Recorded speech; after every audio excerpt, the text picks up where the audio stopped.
আসসালামু আলাইকুম। জুয়ার ফার্মিং অ্যান্ড লাইফস্টাইলে সবাইকে স্বাগত। নিশ্চয়ই মহান আল্লাহ তাআলা সর্বোত্তম পরিকল্পনাকারী। মুরগির জন্য একটি ওষুধি গুণ সমৃদ্ধ শাক নিয়ে আলোচনা করব।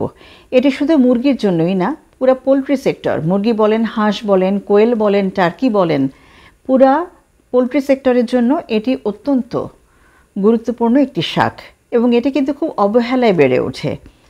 একটু যদি নজর না দেন দেখবেন এই শাকটা বাড়ছে এবং অন্যান্য গাছের সাথে এটা জড়ায় ওঠে। জি, আমি বলছি তেলাকুচু বা তেলাকুচা শাক। এক এক অঞ্চলে এক একটা নামে ডাকে। কোনো অঞ্চলে ডাকে তেলাকুচু শাক, কোনো অঞ্চলে ডাকে তেলাকুচা শাক বলে। বিভিন্ন ধরনের ভিটামিন এবং বিভিন্ন ধরনের খনিজ উপাদানে ভরপুর এই তেলাকুচু শাক এবং এই তেলাকুচু শাক মুরগির দেহে বিভিন্নভাবে ভালো কাজ করে এবং মুরগিকে বাড়তে সাহায্য করে, বিভিন্ন অসুখ থেকে বাঁচতে সাহায্য করে। ভিডিওর স্বার্থে আমি এই ভিডিওটাকে কয়েকটা ভাগে ভাগ করব। একটা হচ্ছে যে তেলাকুচু শাকে কি কি আছে, এই শাক খাওয়ালে কি কি উপকার হয় এবং কি পরিমাণে এই শাকটা আসলে খাওয়াতে হয়, আর শুধু শাক খাওয়ালেই কি হয় নাকি শাকের পাশাপাশি এই শাকের অন্য কোনো অংশ আমরা মুরগিকে খাওয়াতে পারি। এবার হচ্ছে কিভাবে খাওয়াতে পারি। তারপরে আরেকটা গুরুত্বপূর্ণ অংশ আমি বলবো যে এই শাক খাওয়ানোর কোনো অপকারী দিক আছে কি না। চলুন শুরু করা যাক আজকের ভিডিও। একদম প্রথমেই জেনে নেওয়া যাক এই তেলাকুচা বা তেলাকুচু শাকে কি কি পুষ্টিগুণ আছে। এই শাকে প্রচুর পরিমাণে ভিটামিন সি আছে, ভিটামিন এ আছে, ক্যালসিয়াম আছে, আয়রন আছে, ফাইবার আছে। এখন আমি পরবর্তীতে আসছি যে এগুলো আসলে কিভাবে কাজ করে। এটা বহুবার বলা হয়েছে অন্যান্য ভিডিওতে, তারপরেও আপনাদের সুবিধার্থে আবারও বলবো। এবার আসি যে এই তেলাকুচু শাক কিভাবে মুরগিকে সাহায্য করে। আমি প্রথমে বলেছি এখানে ভিটামিন এ আছে। ভিটামিন এ কি করে? চোখের দৃষ্টিশক্তি বাড়ায়। তার মানে আপনি যদি নিয়ম করে তেলাকুচু শাক মুরগিকে খাওয়ান তাহলে মুরগির দৃষ্টিশক্তি প্রখর হবে। পাশাপাশি এই ভিটামিন এ কিন্তু রোগ প্রতিরোধ ক্ষমতা বাড়ায় দেয়, তার মানে মুরগির রোগ প্রতিরোধ ক্ষমতা বেড়ে যাবে। পাশাপাশি কি আছে? Vitamin C. ভিটামিন সি কী করে? ভিটামিন সিও কিন্তু রোগ প্রতিরোধ ক্ষমতা বাড়ায় এবং মুরগির মুখে রুচি বাড়ায়, মুরগির চেহারা ভালো করে, পালকের টেক্সচার ভালো করে। এছাড়া ভিটামিন সির একটা বড় কাজ হচ্ছে ত্বকের কোনো ক্ষত যদি থাকে সেই ক্ষতটা ঠিক করতে ভিটামিন কের পাশাপাশি ভিটামিন সিয়েরও কিন্তু অনেক অবদান আছে। আমি আরেকটা কি বলেছিলাম? ক্যালসিয়াম।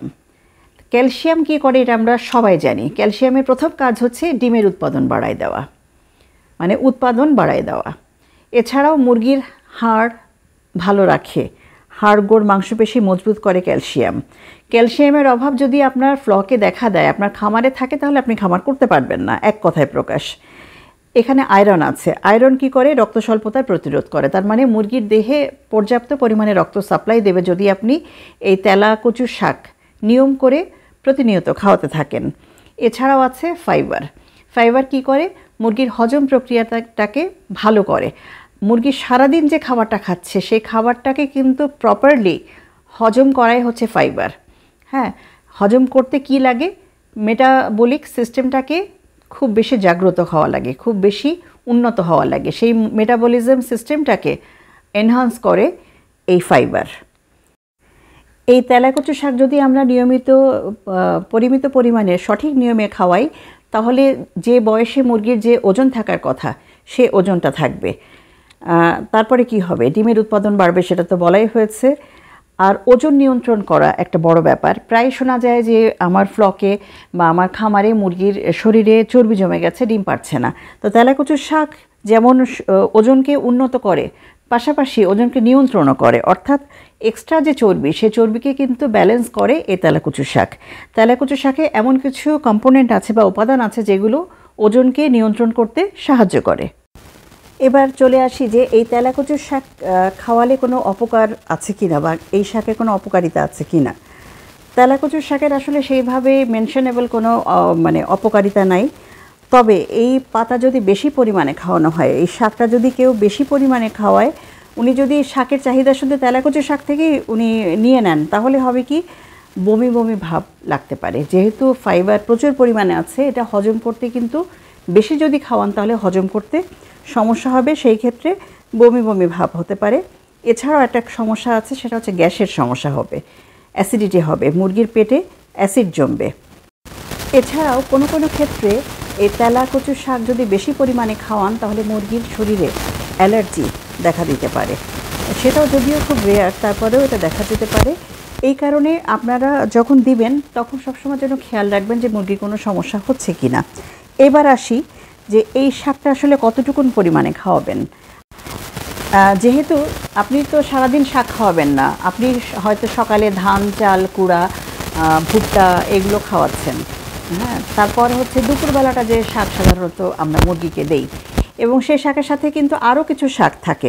অতএব তেলাকুচু শাক আপনি একটা মুরগির জন্য 2 থেকে 3টা পাতা যথেষ্ট। আপনি যদি 2 থেকে 3টা পাতা ধরেন, আপনার মোট মুরগি আছে 20টা, আপনি যদি 3টা পাতা করে নেন, মানে 60টা পাতা যদি আপনি নেন, আপনার এনাফ। আপনি 2টো পাতা খাওয়ালেও কিন্তু ওর শরীরে যেটুকুন পুষ্টি যাবার ছিল সেটুকুন চলে যাবে ইনশাল্লাহ। এই তেলাকুচু শাকের ফুলটা কিন্তু খুব আকর্ষণীয়, সাদা রঙের ফুল, আমি স্ক্রিনে দেখাচ্ছি। এর ফলটা কিন্তু একদম পটলের মতো দেখতে। এখন কথা হচ্ছে যে এই ফলটা কি আমরা খাওয়াবো কি না। এই ফলটা কিন্তু মানুষও খেতে পারে, এটা পটলের মতো করেই ভাজি করে খেতে পারে। এখন কথা হচ্ছে মুরগিকে আমরা দেবো কি না। মুরগিকে না দেওয়াটাই ভালো, কারণ এই ফলটা মুরগির কিন্তু হজম করতে সমস্যা হয়। তারপরেও মুরগি অনেক সময় ওপর থেকে, যেমন আমাদের শেডে দেখেন, আমরা পেছনের দিককার শেডটা দেখাচ্ছি আজকে এই ভিডিওর মাধ্যমে বলছি, খুব তাড়াতাড়ি ইনশাল্লাহ আমি এই শেডে মুরগি তুলছি। দেখেন এই শেডের উপরে কিন্তু আমি তেলাকুচু শাক দিয়ে দিয়েছি, মুরগি তুলব বলেই কিন্তু দেখেন ওপরে। এতে করে হবে কি, প্রচুর রোদটাকেও ঠেকাবে, আবার এই যে এই পুরা শেডের ওপরে যে নেটের ওপরে যে শাকটা ভরে গেছে, এই শাক দিয়ে কিন্তু আমার মুরগিকে খাওয়ানো হয়ে যাবে। এখন এই ফলটা খাওয়াবো কি না। ফলটা যদি অল্প পরিমাণে খায়, একটা ফল যদি 3 থেকে 4টা মুরগি খায় তাতে কোনো সমস্যা হবে না, এটা একটু খেয়াল রাখবেন। আর এই ফলটা পাকলে একদম লাল হয়ে যায়, আমি স্ক্রিনে দেখাচ্ছি। হ্যাঁ, এখন কথা হচ্ছে যে প্রতিদিন খাওয়াবো কি না। একদম প্রতিদিনই খাওয়াতে পারেন। আপনি যদি 3 থেকে 4টা করে পাতা একটা মুরগিকে খাওয়ান তাহলে আপনি প্রতিদিন খাওয়াবেন, কিন্তু একসাথে যদি অনেক পাতা আপনি কেটে দেন তাহলে কিন্তু মুরগির সমস্যা হতে পারে। এবার প্রসঙ্গ আসছে কিভাবে খাওয়াবেন।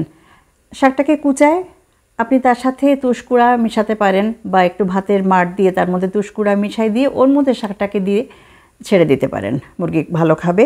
এছাড়াও যদি শুধু আপনি শাকটাকে দিয়ে রাখেন তাও কিন্তু ওরা খেয়ে নেবে ওদের মতো করে। সবচেয়ে ভালো হয় যদি প্রতিদিন তেলাকুচু শাক আপনি মুরগিকে না দিয়ে ঘুরায় ফিরায় দেন। একদিন তেলাকুচু দিলেন বা 2 দিন তেলাকুচু দিলেন, এরপরে একদিন পুঁই শাক দিলেন, অন্য দিন পালং শাক দিলেন, তারপরে যেটা কলমি শাক খুব ভালো, এটাও আপনি দিতে পারেন। আরও হেলঞ্চ শাক, অনেক কিছু আছে, কিন্তু ঘুরায় ফিরায় দেবেন, এতে মুরগির বিভিন্ন ধরনের ভিটামিন পাবে। এছাড়াও মুরগি কিন্তু রুচিও বাড়বে। দেখেন আমি যেখানে মুরগি রাখবো তার উপরে কিভাবে দেখেন জঙ্গল হয়ে উঠছে, এখানে কিন্তু পুঁই শাকও আছে, এগুলো সব বাইরে থেকে কিন্তু উঠে গেছে। হ্যাঁ, আর ভেতরে অল্প পরিসরে আমার এখানে কলমি শাক দেওয়া আছে। কলমি শাক মূলত ছাদের উপরে।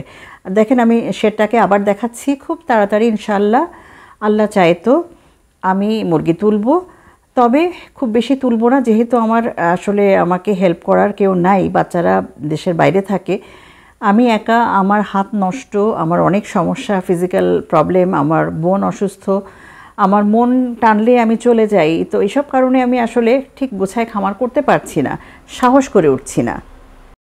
আপনারাও যেখানে যে শেডে মুরগি রাখবেন তার উপরে যদি এরকমভাবে এই ধরনের লতানো গাছ, যেগুলো পরিচর্যা ছাড়াই বড় হয়, এগুলো কোনো পরিচর্যা লাগে না, যেখানেই দেবেন এই বাড়তে থাকবে। দেখেন আমার যে বাগান, আমার অন্য সাইডে যে বাগানটা আছে, অর্থাৎ পূর্ব সাইডে যে বাগানটা, সেখানে কিন্তু দেখেন আমি হতে দিচ্ছি শাকগুলোকে, কারণ এইখানেও কিন্তু আমি নেট দিয়ে দেবো, এখানেও কিন্তু মুরগি থাকবে। তো আমি এগুলোকে রাখছি, মুরগি এসে খেয়ে ফেলুক। কারণ মুরগি ছাড়লে এটা 1-2 দিনের মধ্যে পরিষ্কার হয়ে যাবে। তারপরে আমি এটা কাটছি না। দেখেন এখানে কিন্তু নিজে থেকেই হচ্ছে, কারণ ওই যে ফলগুলো হয় ওই ফল পাখি মুখে করে এনে যেখানে ফেলে বিচি সেখানেই কিন্তু এই শাক হতে থাকে। আরেকটা খুব গুরুত্বপূর্ণ কথা বলতে ভুলে গেছি যে কত বয়স থেকে আমরা মুরগিকে খাওয়াবো। একদম ছোট মুরগিকেও খাওয়াতে পারবেন, বড় মুরগিকেও খাওয়াতে পারবেন, অর্থাৎ সব বয়সী মুরগির জন্য এই তেলাকুচু বা তেলাকুচা শাক খুবই উপকারী। যারা অল্প পরিসরে মুরগির খামার করছেন, পারিবারিক চাহিদা মেটানোর পাশাপাশি অল্প কিছু টাকা হাত খরচ হিসাবে রাখার জন্য, তারা এই বুদ্ধিটাকে কাজে লাগাতে পারেন। মুরগির শেড যেখানে করবেন সে শেডের ওপরে, যেহেতু এটা লতানো গাছ, এটাকে লতায় দেবেন, তাতে করে শেড ঠান্ডা থাকবে, ডিরেক্ট রোদটা পড়বে না, এবং এটা কিন্তু ওর মতো হতে থাকবে। আপনি যতই কাটেন না কেন আপনি দেখবেন হতে আছে। দেখেন আমার এই শেডটা পুরাপুরি কিন্তু, মুরগির এই যে খাঁচাটা পুরাপুরি কিন্তু নেট দিয়ে ঢাকা, কারণ আমি এখানে থেকে খুলে দেব, মুরগি ওই পাশে যে লাফালাফি করবে, খাবে। তো এতে করে কিন্তু আপনার দুটো কাজ একসাথে হয়ে গেল। মুরগির যে দৌড়ানো জায়গাটা সেটাও ঠান্ডা থাকলো, বেশ ছায়া শীতল থাকলো, পাশাপাশি মুরগির শাকের চাহিদাও কিন্তু পূরণ হলো, এবং এখানে আপনার কোনো এক্সট্রা কোনো পরিচর্যার দরকারই নেই। মুরগিও খেতে পারবে, আপনারাও খেতে পারবেন। এই যে শাকগুলো তোলা হচ্ছে কিন্তু আমরা খাবো বলে, এটা মানুষের জন্য অত্যন্ত ভালো শাক। তো আশা করছি আজকের ভিডিও দ্বারা সবাই উপকৃত হবেন। সবাই আমাদের জন্য দোয়া করবেন। মহান আল্লাহর রহমতে সবাই ভালো থাকবেন। আসসালামু আলাইকুম ওয়া রাহমাতুল্লাহ।